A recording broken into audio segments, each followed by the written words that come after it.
আসলে স্পিরুলিনা সম্পর্কে আমি আগে থেকেই জানতাম। স্পিরুলিনার একটা সাপ্লিমেন্টারি ফুড আমি জানতাম, কিন্তু শরীরে পেইন ছিল এবং ভীষণ খারাপ লাগতো আর কি, দুর্বল লাগতো কাজ করতে।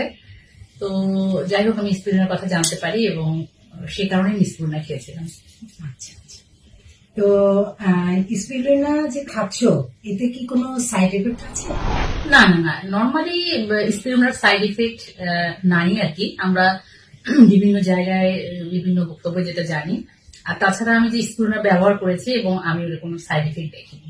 আচ্ছা, স্পিরুলিনা থেকে তুমি কি বেনিফিট পাচ্ছ? ওয়াও, মানে এটা বেনিফিট আসলে আমি বর্ণনা করতে পারবো না। রিয়েলি তোমাদের আমি বলি যে আমার এপ্রিল থেকে বলেছি আগে যে ভীষণ দুর্বল লাগতাম। আমি কম্পিউটারে লম্বা সময় কাজ করতাম, এখনো করি আর কি। তো তখন দেখা যেত যে আসলে ভীষণ চোখটা ব্যথা করতো আমার, ভীষণ চোখ ব্যথা করতো। তারপর মানে লম্বা সময় কাজ করতে পারতাম না। তো সে কারণে আমি যখন স্কুলটা খেলাম, আমি হঠাৎ করে খেয়াল করলাম যে আসলে আমার যেন মানে এনার্জিটা বেড়ে গেছে। আমি আগের চেয়ে অনেক বেশি কাজ করতে পারছি। তো মানে এবং সেই সাথে আমার হাতে যে পেইন ছিল, হ্যাঁ পায়ে পেইন ছিল ভীষণ, সেগুলো কিন্তু মোটামুটি ভাবে আমার রিডিউস করেছে।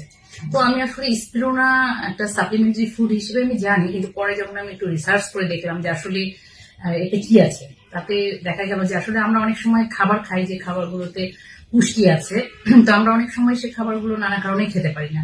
হতে পারে রান্নার অভাবে, বাজারের অভাবে, নানা কারণ থাকে আর কি, যে সেই সময় আমরা খেতে পারি না। তো আমরা যখন মনে হলো যে ঠিক স্পিরুলিনা আমি এভাবে খেতাম আর কি, যে সকালে দুটো, রাতে দুটো, মানে দুপুরে দুটো, রাতে দুটো।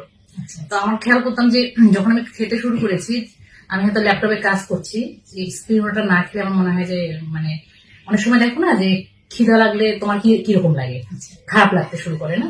তো আমারও মনে হলো যে মনে হচ্ছে কিছু খাইনি। মানে এভাবে আমি বুঝতে পারলাম যে আসলে স্পিরুলিনাটা কাজ করছে। আচ্ছা আচ্ছা। তো আসলে স্পিরুলিনাটা সাপ্লিমেন্টারি ফুড। হ্যাঁ, সাপ্লিমেন্টারি ফুড আমরা যা খাবার খাই, এটা জাস্ট একটা খাবার। তো খাবার তো একদিন খেলে হয় না, তাই না? আমরা যে ভাত মাছ মাংস খাই, সেটা তো একদিন খেলে হয় না। সে কারণে এটা খেতে হবে আর কি, এটা খেতে হবে, এটা কন্টিনিউ খেতে হবে, যেহেতু আমরা বিভিন্ন ভাবে আমরা আসলে আমাদের পুষ্টিকর খাবারগুলো খেতে পারি না। সে কারণে এটা আমি অফকোর্স সবসময় খাবো। প্রত্যেকটা জিনিসের একটা নিয়ম আছে, নিয়ম অনুযায়ী খেতে হবে। Right right right. অ্যাকচুয়ালি যেহেতু এটা সাপ্লিমেন্টারি ফুড খাবার, তোমার এই স্পিরুলিনার মধ্যে তোমার আপেল, তোমার দুধ, তারপরে তোমার মিল্ক, মানে সবকিছুরই একটা গুণাগুণ আছে। তো সেটা বেশি খেয়ে ফেললেও তো সমস্যা। তবে এটা খাওয়ার সিস্টেম আছে এরকম যে যারা কিনা ওজন কমাতে চায় তারা খালি পেটে খাবে। আচ্ছা, ঠিক আছে। তো খালি পেটে খেলে ওজন কমবে, আর যারা কিনা ওজন বাড়াতে চায় তারা আসলে খাবার পরে খাবে, ভরা পেটে খাবে। তো কেউ যদি আবার ওজন বেশি থাকে আবার খাবার পরে খায়, তাহলে কিন্তু মানে সে যেটা চাচ্ছে সেটা হবে না। পেজ আছে, সাথে তুমি বিজনেস করছো, হ্যাঁ, এটা আসলে কেন? ও আসলে হ্যাঁ, এই প্রশ্নটা কিন্তু আমাকে অনেকেই করছে। আসলে আমি লম্বা সময় এনজিওতে জব করেছি। অনেকেই বলে যে আপনি মার্কেটিং এর কাজ করছেন। আসলে মার্কেটিং এর কাজটা হচ্ছে এমনই, মানে আমি আসলে ডিএক্সএল এ কাজ করছি, সেটা যে কেউ করতে পারে, জবের পাশাপাশি করতে পারে, হ্যাঁ স্টুডেন্টরা করতে পারে। তো আমি আপাতত জব করছি না, সে কারণে আমি পাশাপাশি মানে এটা করছি আর কি। আমি আসলে এটা করছি কেন, যে আমি লম্বা সময় কিন্তু ডেভেলপমেন্ট নিয়ে কাজ করেছি, বুঝেছো?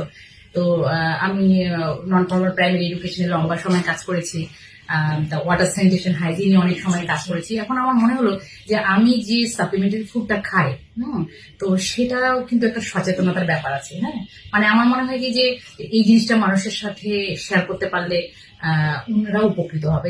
নাম হচ্ছে food supplement product, right right.